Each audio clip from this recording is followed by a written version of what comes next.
안녕하세요. 해연유학원의 대릭쌤입니다.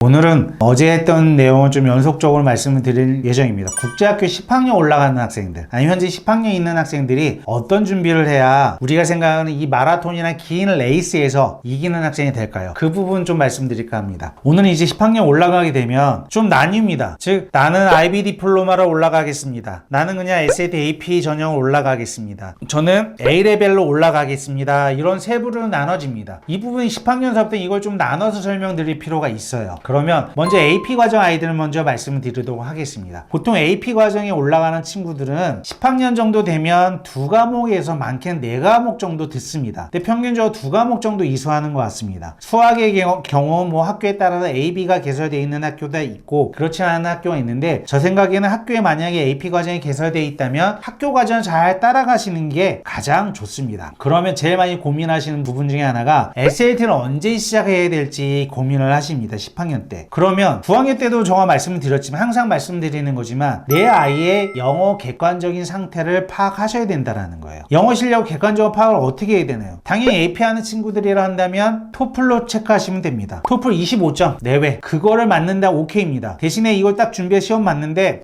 나머지 점수는 낮은데 리딩 점수 25점 오케이입니다. 그러면 토플 어느 정도 스탑을 하셔도 되고 SAT 준비를 하셔야 되는데, 이때는 SAT 바로 학원 가시면 안 돼요. 학원 가시는 것보다는 스스로 오답노트, 단어장을 통해서 하루에 1시간이면 1시간, 1시간 반 정도 꾸준히 내 실력을 가지고 쌓아 나가셔야 됩니다. 이때는 시간 재고 푸는 게 아니고 정독을 하셔야 돼요. 내가 한 지문, 한 챕터를 쭉 정독해서 읽고 고민해서 문제에 답을 내고 바로 그 챕터 끝났을 때는 답을 확인합니다. 그리고 내가 이게 맞았는지, 왜 틀렸는지, 왜 헷갈렸는지를 가볍게 작성하시고 그 챕터에 나와 있는 단어 중에 모르는 단어는 자기만의 단어점을 정리를 하셔야 되죠. 몇 년 전까지 워드 스마트 이런 걸 많이 사용했습니다. 이때 워드 스마트 왜 사용했냐? 단어 정리하기 너무 힘들어요. 근데 이제는 얼마나 편해요. 아이들 태블릿 갖고 있잖아요. 노트북 갖고 있잖아요. 딱딱 치면 다 나옵니다. 그래서 본인만의 단어장을 가지고 본인만의 오답 노트를 만드는 과정이 이때 들어가셔야 된다는 거예요. 그 다음에 SAT 학원 가시면 아주 유용하게 쓰일 수 있습니다. 자, 두 번째, 선생님 저는 IB 디플로마를 통해서 대학을 지원할래요 하는 친구들이에요. 그럼 10학년 때 어떤 과정이 있냐면, 대부분 학생들이 MYP라는 과정이 있거나 IGCSE라는 과정이 있거나 캐네디안 인터내셔널 스쿨, 아니면 미국 학교, 이런 과정이 있습니다. 만약에 내가 IB 디플로마로 10학년 때 결정했다, 렛츠고 하셔야 됩니다. 선생님 렛츠고 할래요. 저 IB 디플로마 합니다. 근데 렛츠고 뭘 해야 되죠? 잘 모르세요. 또 그냥 수학이랑 막 물리 막 풀고 계시는데 그러실 필요 없어요. 10학년 때 내가 IB 디플로마를 가겠다 마음을 먹었다 한다면 가장 중요한 모국어, 외국어 파트를 파고 들어가셔야 돼요. 그룹 1, 그룹 2에 해당되는 부분인데 어쨌든 영어는 필수예요. 그러면 어떤 조합이 나오냐? 영어랑 한국어를 가져갈지, 영어랑 다른 외국어를 가져갈지, 중국어라든지 프랑스어를 가져갈지를 10학년 때는 결정을 하셔야 돼요. 나머지 4과목은 내 전공 아직 결정 안 냈다면 결정 안 하셔도 돼요. 그냥 학교 공부하시면 되는데 10학년 때는 필히 영어랑 외국어 또는 한국어에 대한 결론을 지으셔야 되고 공부를 하셔야 됩니다. 영어 AP 과정에 동일합니다. 토플 또는 IELTS 리딩 점수를 가지고 파악하시면 돼요. 25점 내지는 IELTS 6.5 오케이입니다. 이 친구 일정한 기초형 영어 학력이 끝난 친구예요. 문제는 외국어이죠. 가장 많이 고민하시는 부분이 한국어예요. 한국어를 어떻게 가져가야 될까? 만약 국내에서 IB 하는 친구들은 고민 안 해요. 그냥 한국어 하시면 돼요. 근데 외국 나간 친구들 중에서, 국제학교 간 친구들 중에서 한국어를 가져갈지 아니면 내가 스페인어, 중국어, 프랑스어를 가져갈 고민이 되시는 분들이 분명히 있습니다. 그 기준은 어떻게 정하셔야 되냐면, 보통 7학년 기준, 7학년 이전에 내가 국제학교를 갔다, 그럼 사실상 아이들 한국어 더 힘들어요. 그냥 내가 배우던 외국어 하시면 돼요. 근데 내가 8학년, 9학년, 7학년 좀 넘었는데 언어적으로 한국어 괜찮아, 그럼 한국어 선택하세요. 그래서 어쨌든 내가 선택하는 과목 수를 줄여나가는 게 IB 디플로마 싸움입니다. 자, 그러면 IB 디플로마에서 10학년 때 어쨌든 외국어랑 영어가 확정이 됐다면 그거를 확실히 쌓고 나가는 시기지, 수학이다 물리다 뭐 선행한다 나발 전혀 필요 없습니다. 하시지 마세요.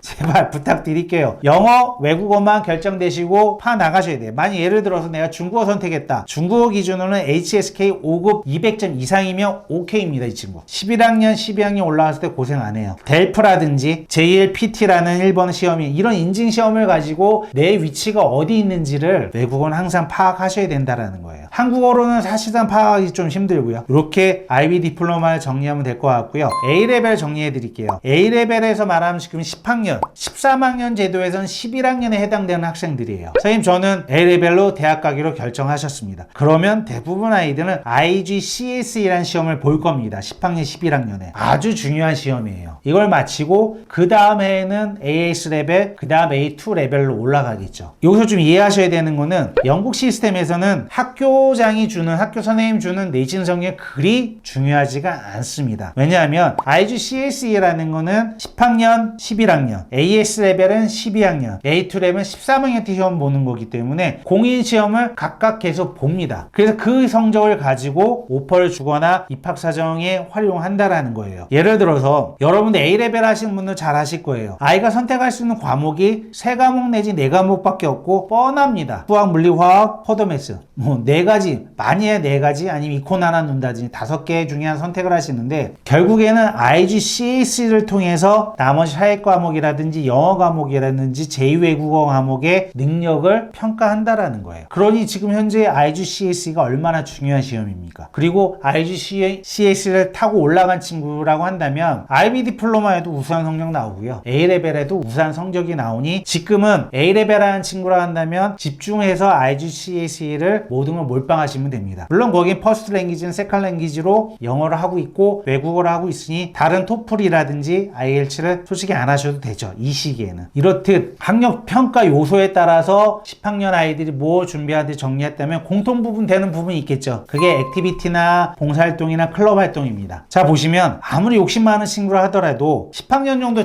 지나가면 방과 활동이라는 게 정리가 됩니다. 싹. 근데 이제 정리할 때 또 부모님 한번 딱 피 터지게 한번 싸우는 아이들이 나옵니다. 뭐냐면 이놈이 공과대학 가기로 했는데 로보틱스랑 문학 동아리 중에 고민을 합니다. 부모님 입장이나 진학과 선생님 아무리 찾아가도 공대 가요? 당연히 로보틱스를 하셔야죠. 하는데 이놈의 아이는 엄마 난 죽어도 문학 동아리를 하고 싶어. 너무 재밌어. 자 여기서 한번 붙습니다. 치열하게 붙으실 필요 없어요. 결론 나와 있어요. 말씀드리면 최선의 경우는 공과대학 가는 친구는 로보틱스에서 좋은 결과 나오면 최고로 좋죠. 근데 지금 이 친구 난 문학 동아리가 좋아 라고 하는 거 아니겠습니까? 그러면 차선을 선택하세요. 자 보세요. 같은 스펙 가지고 갔는데 이 친구가 갑자기 문학 동아리라는 친구예요.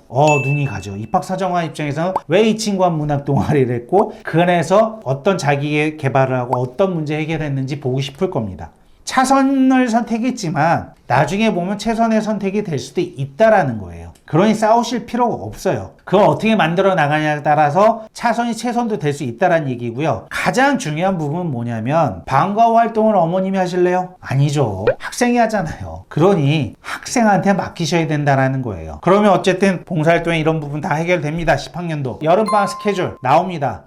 쉽지 않습니다. 이때는 본격적으로 11학년 올라가기 전에 입시 준비가 하는데 문제는 뭐냐면 옆에 갑돌이 어머님이 우리 갑돌이는 SAT 학원 미리 등록했어. 거기 아무나 안 받아준대.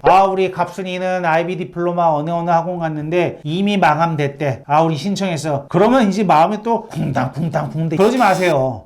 그러지 마세요. 그들도 그냥 영리업체인 거고. 자, 마라톤이야 말씀드렸잖아요. 10학년 출발했어요. 물론 등록한 친구도 있어요. 이미 다 끝내서 앞에 시작하는 거 가라고 하세요. 내 아이가 거기 못 가면 그렇다고 뭐 인생 망가지는 거 아닙니다. 내 아이의 컨디션에 맞는 스케줄을 잡아주시면 됩니다. 그러면 충분히 따라갈 수 있는 방법이 있어요. 괜히 그 친구들 따라간다고 오버페이스 하는 순간 나중에 42.195를 뛰었을 때 많이 차이가 날 수 있다는 거예요. 이해되시죠?